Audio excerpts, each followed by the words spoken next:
Good afternoon and welcome to today's UK Column Live with me, Mike Robinson and Brian Gerrish, as usual. It's Wednesday the 22nd of August, and today we're starting again with the Middle East, and this is a follow-up to, I think it was Monday's article about Obama threatening Syria with invasion if they moved chemical weapons around the place or threatened to use chemical weapons. Yesterday, Russia's foreign minister, we have a video clip here, Russia's foreign minister met with a Syrian delegation and also with China's state councillor Dai Bin Guo. I hope I pronounced that correctly. And he was basically saying that,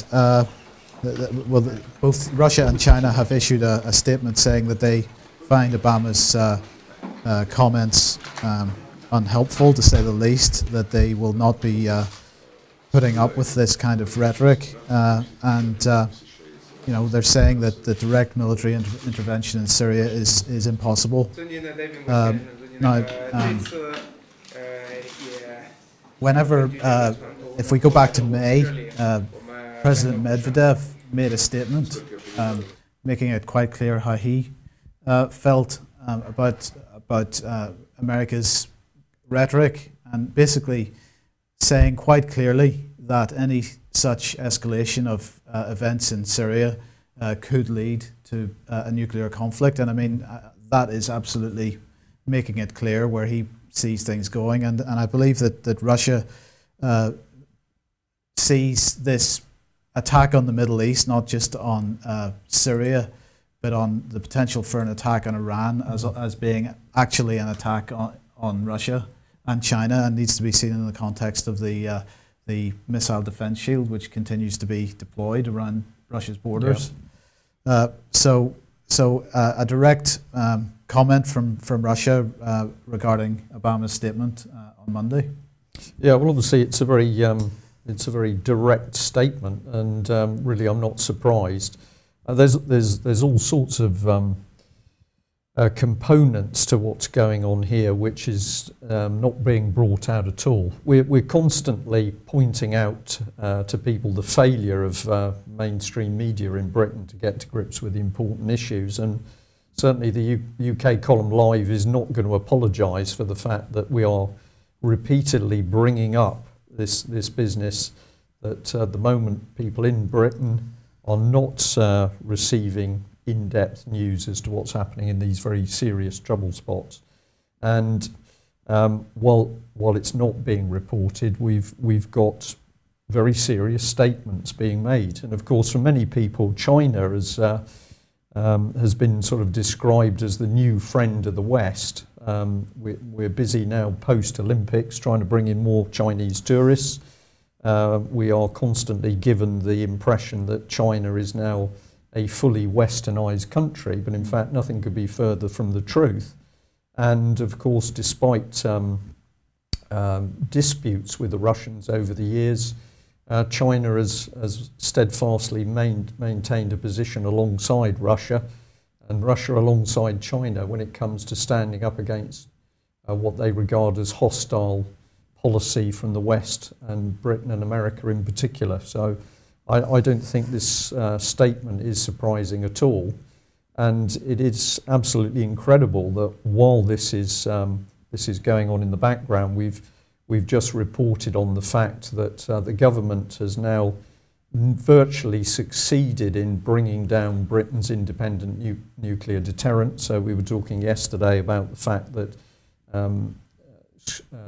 the shortage of skilled technicians was beginning to impact on both the hunter-killer nuclear submarines and also the Trident nuclear deterrent boats. So do we simply say this is incompetence by the British government, or is something else going on here? Is an agenda being played out that as this very serious military situation in the Middle East is stoked up, what we're actually seeing is our own ability to defend ourselves in a nuclear environment is actually being taken away. Yeah. We can draw in the next slide, I think, here. to reassure viewers, we've got a spectrum of newspapers today. So, but the Mail here had a very pronounced article talking about the fact that Israel was planning to attack Iran before the US election. And I think the significance of this headline is that, of course, Israel's personal or national politics, a better way of describing it, is always geared so that it has the maximum leverage with what's actually happening in America. So we haven't simply got the case that a nation state, the nation state of Israel, is acting alone. Everything Israel is doing is done in concert with the Obama administration.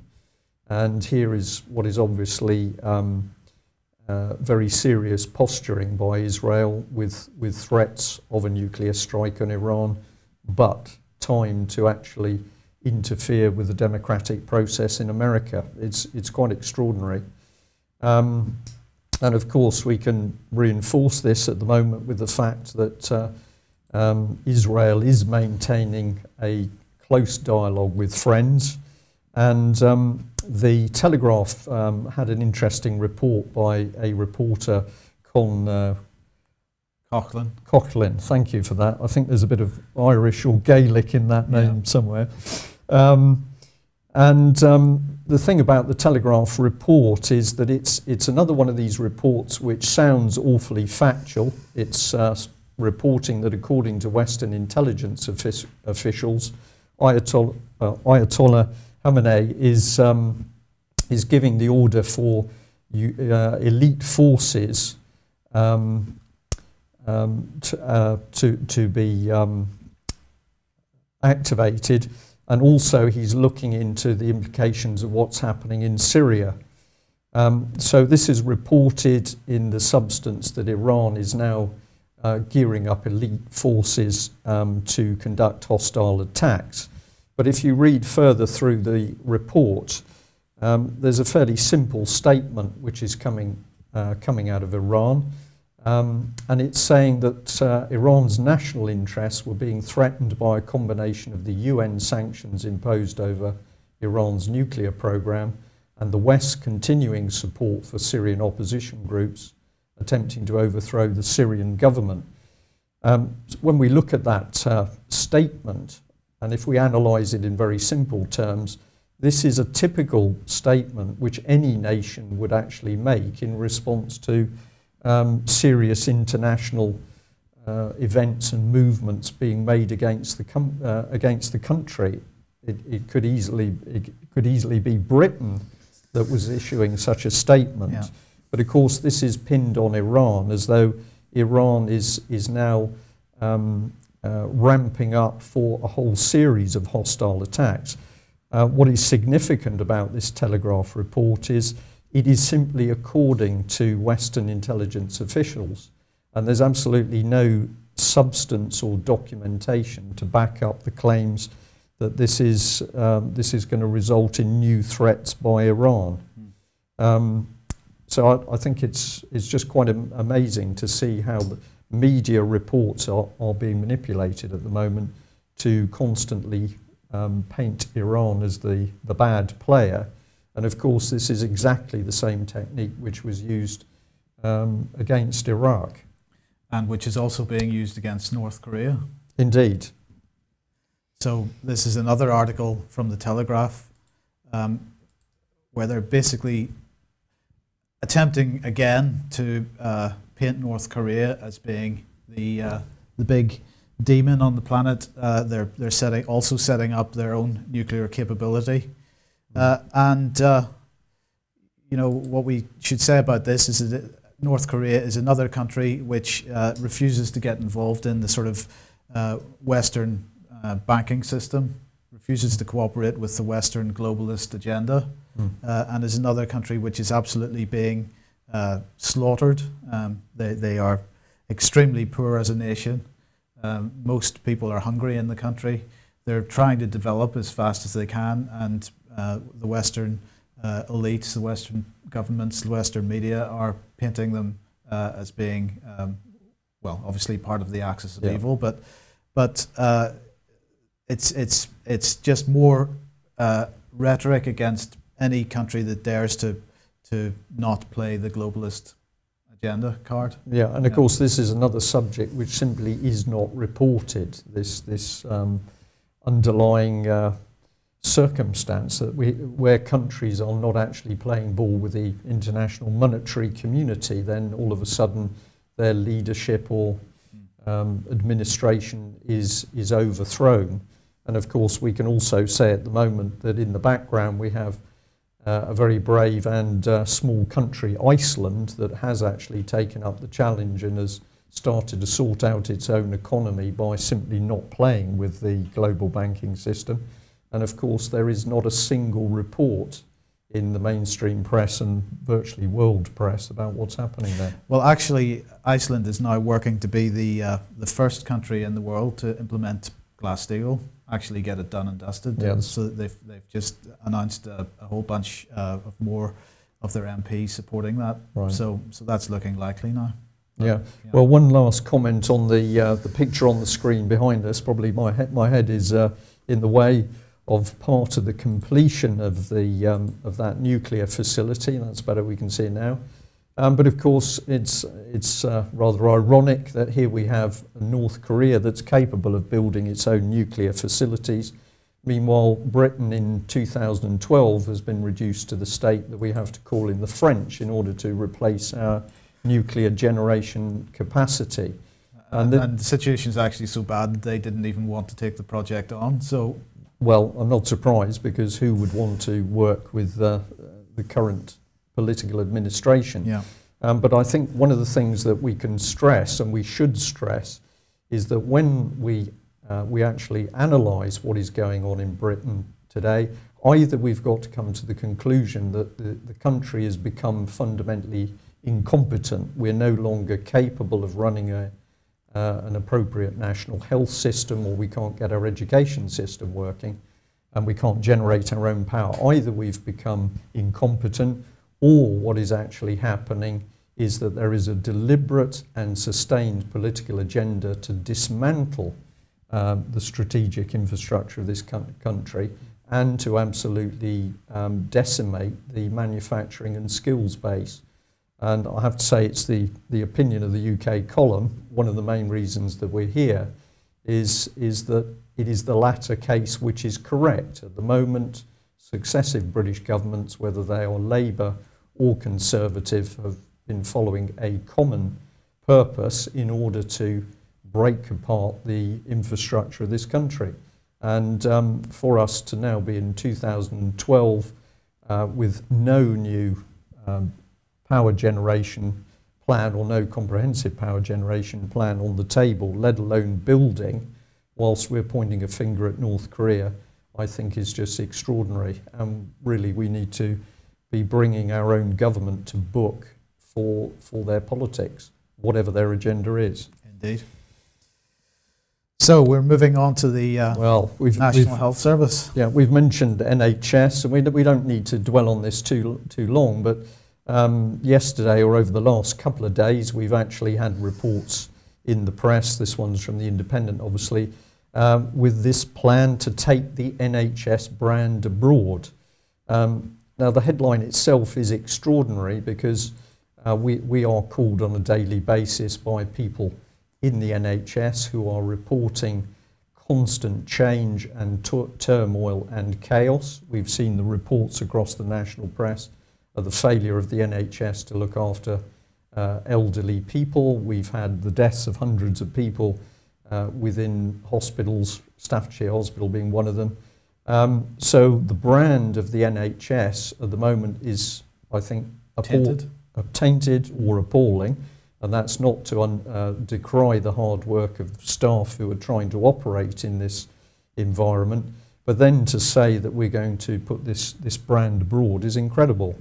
What's interesting about the story in The Guardian is that basically they're reporting that Labour is being charged with hypocrisy yesterday after criticising government plans to export the NHS brand around the world.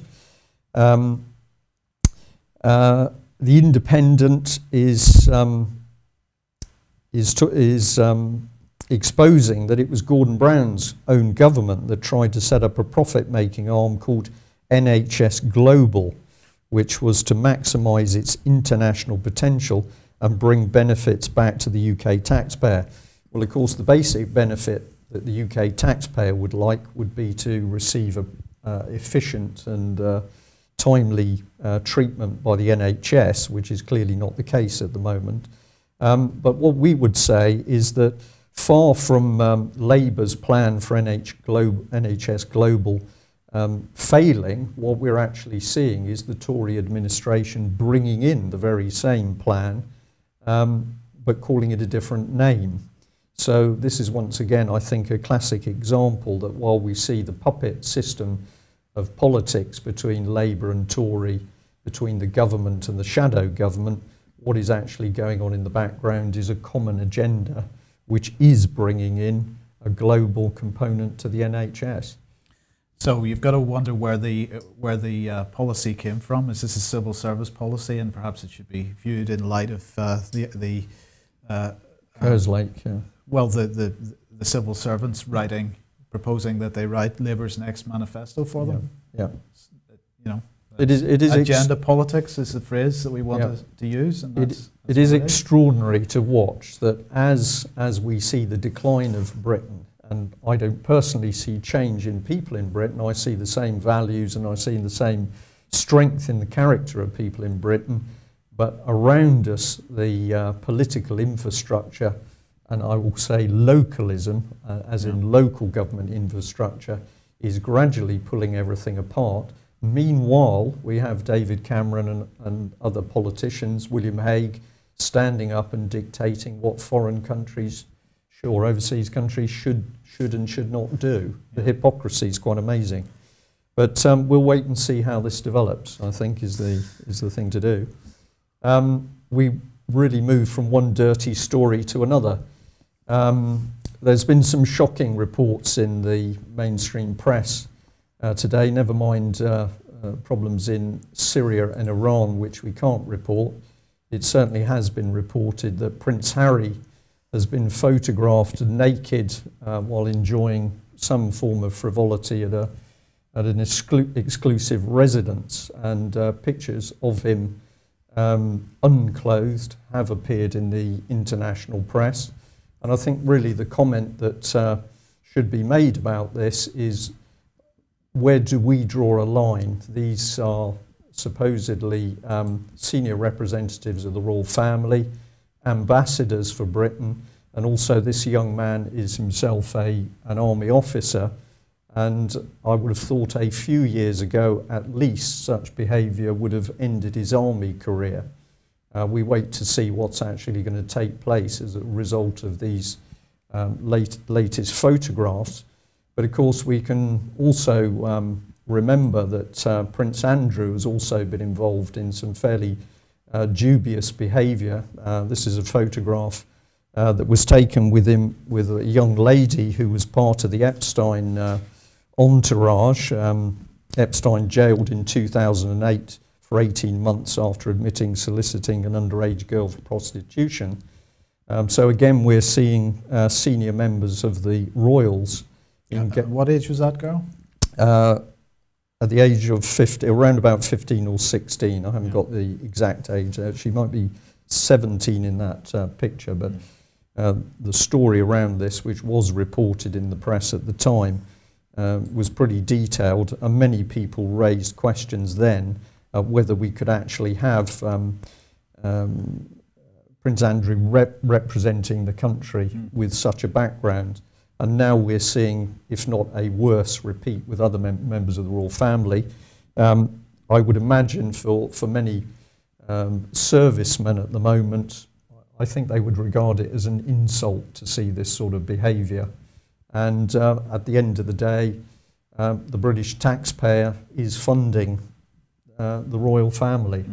So we wait to see where this leads, but I would hope that we are actually going to see some appropriate action by the Queen to sort the family out.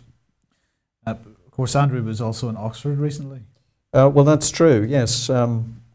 Andrew recently visited Oxford and Cherwell Valley College. That was a visit which had obviously been planned for some time, but he appeared to be happy to continue with that visit despite being alerted to the accusations of sexual abuse and serious physical abuse by numerous students attending Oxford and Cherwell Valley College, despite the fact that there's been a wall of silence by Oxford Child Protection and Safeguarding Board. His visit went ahead, and I think we can really say it shows total disregard for the suffering of young people in a very, very dubious education regime. But then if we're looking at two senior members of the royal family who've got these very questionable values, what can we expect? Yeah. Right, where does that take us? Francis Maud, I believe. Well, it's our old friend, isn't it, really? There's no great magic to this story. We've got Francis Maud coming up in the press again, boasting of achieving savings for the British public. This is despite the fact that money still pumped overseas into the European Union. 17 years later, there are still no audited accounts for that organisation, but we're pumping in billions. Meanwhile, Mr. Maud is attempting to boast that he's saving money by getting rid of the quangos. Of course, the Tory pre-election promise was that quangos would be significantly cut, but if we actually have a look at what's been happening, around about 100 have been cut out of more than 900, and even that is a half-truth because some of those organisations have actually been merged. But we decided that we would actually challenge Maud's office on this, and so we phoned up his press team and simply asked this question. It was very simple. It was we asked the spokeslady present what was meant by evidence. So when the report had come in the mainstream press of evidence of cuts by Francis Maud's team, we asked what that evidence was, and she said, "What do you mean by evidence?" We replied that this could include documents or factual proof and independent audit, and the lady seemed very surprised at our question, and we came away almost with the impression that she thought it was unnecessary because the savings have been identified by audits by other government departments. So the point we were making was that here is Francis Maud, who has repeatedly failed to tell the truth about contracts issued to political charity Common Purpose. He's now claiming massive cuts in the public sector, and when we simply asked, can you point us to the evidence of these cuts, the department was unable to do so. Presumably the audit departments of the other areas of governments have got figures, but we haven't seen these at the moment. Of course, Francis Maud is effectively the government's, if you want to put it in these terms, transparency czar. Yes, absolutely. So he's there to make sure that the government becomes more transparent, but whenever you ask for some transparency, you get an opaque brick wall. Well, that is absolutely the case, and he is, if you want to point out a minister that has done 180 degrees the opposite from what he said pre-election, pre-getting into power. And of course, the other thing is that Francis Maud is well entrenched with Sir Bob Kerslake, head of the civil servants, in running the very government department that openly admits it's implementing policies which we won't understand or won't even know that these policies have come into existence because they're using applied behavioural psychology to do it. So if people doubt what we're saying, get onto the internet and have a look at the government's Mindscape document, and you can read in there that the government is saying they can do things to affect our behaviour and we won't even know that it's been done to us. Yeah. So this is a very, very devious politician, and I think a lot more work is necessary to actually say, what is this man doing? Yeah. So I think we'll whiz through the next couple of slides. Yeah, well, the main topic here is is the Tory party's losing donors, and it's losing memberships of the Tory party per se, but here we're now starting to see people refusing to give the Tories money. Part of that, I would believe, is due to the economic climate as a whole. Firms and companies haven't got hundreds of thousands of pounds to give to the Tory party. But of course, David Cameron's policies are now coming home to roost, because many people in the business community realise that the Tories are not there to boost the economy and manufacturing base of Britain. They're there to carry out what is essentially a socialist policy, which has been running through Blair, Brown and Miliband. So I'm not surprised, but ultimately what are they doing? I think we can take a guess that the aim is consistent with the underlying agenda, and that is to collapse party politics in this country, because big society effectively is a dictatorship. So I think this is what this one's about. Well, I mean, I think we'd be the first to say that party politics is not a good thing in general, but of course what they're intending to replace it with is a worse situation. Yeah, so I just got a picture there of Lord Ashcroft. Of course, he's the great Tory strategist, and he's getting a little bit wary at the moment that he can't garner support for the Tory party. But if we just follow on from that, here he is, Mr. Pickles, a very big man in politics, of course. But the key thing is that he's picked up here by the Guardian. Yes, thanks, Mike. Criticising the BBC and Ofsted for their use of surveillance capability. And what's being said is basically, well, this is very bad because they're not admitting that they're involved in surveillance against the general public. This is using the Regulation of Investigatory Powers Act. Now, our view is that this whole article is a smokescreen, because the key issue is the fact that we have this huge increase in surveillance by the state of ordinary people in Britain. We have millions of CCTV cameras. The police are intercepting emails and phone calls. Devon and Cornwall Police, as one rural police authority, intercepted 53,000 emails and phone calls in 1 year alone. I think that was 2009. So this intrusion into people's life is expanding all the time. Labour and now Conservatives are continuing this policy. So what Mr. Pickles is doing here is really distracting people from the main point, which is, why have we got this surveillance of ordinary people by the state? And what he's really saying is, well, of course, some of the authorities are being naughty by not telling us that they're looking into our private lives. Yeah. It's something that we need to deal with, really. Best done on a full stomach, I think. Which brings us on to the final topic for today. Yeah. Breadline Britain and food, really.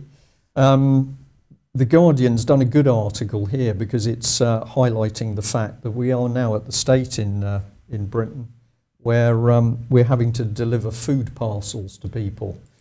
And it is really an extraordinary statement to make, that in a country which has just blown between 9 and 14 billion pounds on the London Olympics, we're having to hand out food parcels to people, not just in a few deprived inner city areas, but across UK. Yeah. And of course this is now being done in conjunction with job seekers. So we've really got a system which is beginning, in my mind, to mimic America, where we have a vast gulf between people who are millionaires or billionaires, and meanwhile we have people who can't feed themselves and have nowhere to live. Now, this is basic care of people in the community, and for the Conservatives at the moment to be promoting this as an acceptable means of dealing with communities, I just find incredible. To be a bit emotive about it. Well, I mean, this follows on from the comments I made on Monday, and we have a graph here. If you can put the next one up. which has come off the Zero Hedge website. And what I'm basically, again, wanting to point out is just we've got a broad range of food products there, and as you can see, all the graphs look the same because food is becoming a problem globally in terms of availability, and also the speculation that's taking place around food is not helping the situation either. So for listeners, we are seeing there an increase in... Well, an increase in food prices. Now, food prices were high earlier in the year. They fell back in May, June time, and now they're heading back north again. They're already back up to the levels they were at earlier in the year and heading, keeping going now. We've, as I said on Monday, we've got harvests failing right round the world, and we don't really have any reserves in place to cope with the shortfalls that we're going to experience for next year, and so that's what's pushing the prices up. So the availability situation is going to cause prices to go up. So that's going to have a knock-on effect with what we've been talking about this afternoon. Absolutely, but Mr. Cameron is going to sort this out because he's been travelling overseas in order to prevent hunger in 170 million children worldwide. Well, that's true, but the reason that Malcolm isn't here today is because he's been travelling around the country speaking to people in the farming community, and he's going to be doing the same next week. And I think what we're going to be showing in the next couple of weeks is that, in fact, Mr. Cameron is doing absolutely nothing to help with Britain's capability to produce its own food supply. Quite the opposite, in fact. So that's for a forthcoming programme. Excellent. Okay. Okay, well, I think that's all we've got time for today. That's all we've got time for. We're going to say, once again, thank you very much for joining us. If you like what we're doing, you like UK Column Live, you're reading the UK Column, please, we would ask you to subscribe to us. It's your donations that keep us going. And we are constantly trying to get out to more listeners, viewers and readers. So do have a look at the website, and if you feel you can, all donations are very welcome and are put to very good use in helping to get the real truth out as to what's happening in the country.